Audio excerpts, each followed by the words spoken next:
دوستان اومدیم با مبارزه جنگ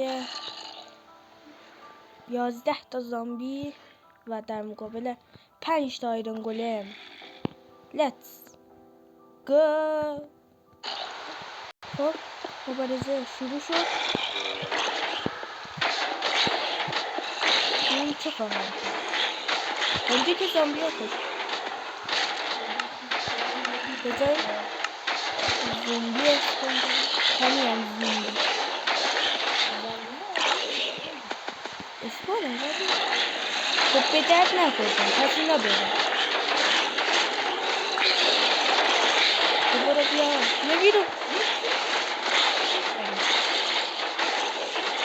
ببینیم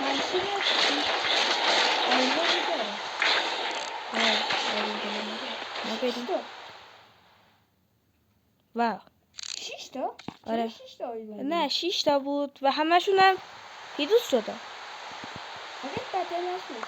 بذار تعیینش کنم. خب با بدون TNT. خب بچه ها امیدوارم تا جنگ بعدی خداحافظ.